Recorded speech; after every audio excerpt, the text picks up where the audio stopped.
जिल्ह्यातील सर्व रिक्षाधारक, सर्व टॅक्सीधारक आणि व्हॅनधारक, सर्व वाहनधारकांच्या वतीनं आज केंद्र सरकारनं जे योग्यता प्रमाणपत्र सर्व वाहनांचं त्या ठिकाणी नूतनीकरण करत असताना जर का एक दिवस जरी उशीर झाला तर प्रति वाहनधारक 50 रुपये असा अन्यायी दंड लावलेला आहे। या दंडामुळं अनेकांना लाख 1.5 लाख रुपये सामान्य गोरगरीब रिक्षा चालकाला, वाहनधारकाला भरावा लागत आहे। तो दंड ताबडतोब रद्द व्हावा म्हणून आज या कृती समितीनं एक धडक मोर्चा काढला होता। त्यामध्ये या ठिकाणी आम्ही सहभागी झालो। काँग्रेस पक्ष असेल, मी जयश्री वहिनी असतील, शिवसेना उभाटा गट असेल, नागरिक कृती समिती असेल, राष्ट्रवादी पक्ष असेल, या सर्व नेत्यांच्या माध्यमातून आम्ही आज या ठिकाणी मागणी करतोय की ताबडतोब हा अन्यायी जो दंड आहे तो रद्द व्हावा।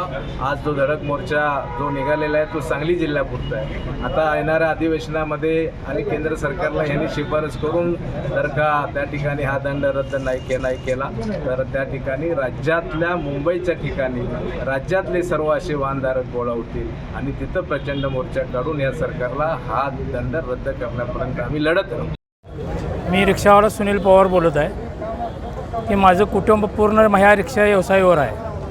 आमचे मुख्यमंत्री रिक्षावालेच होते, पण आता मुख्यमंत्री झाल्यानंतर ते रिक्षावाले आहेत ते विसरल्या, पहिली गोष्ट।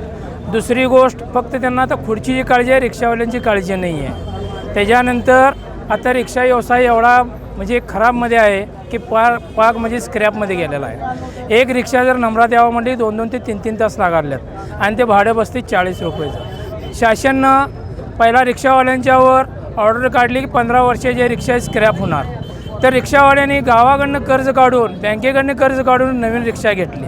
नवीन रिक्षा घेतल्यानंतर ते थोड्या दिवस जातात तोपर्यंत कोरोना आला, त्याच्यानंतर पूरग्रस्त आलं, त्याच्यानंतर आता सरकारचं मत असं झालं की रोजचं 50 रुपये दंड आकारणार, हा रिक्षावाला भरणार कुठून? हा मोठा प्रश्न आहे। तर माझं सरकारला आणि ह्या शासनाला कळकळीची विनंती आहे की ताबडतोब हा रिक्षाचा रोजचा जो 50 रुपये जो कर्ज आकारला आहे तो ताबडतोब मोकळा करावा, नाहीतर हा रिक्षावाले रस्त्यावर आत्मदहन करतील हा इशारा देतो।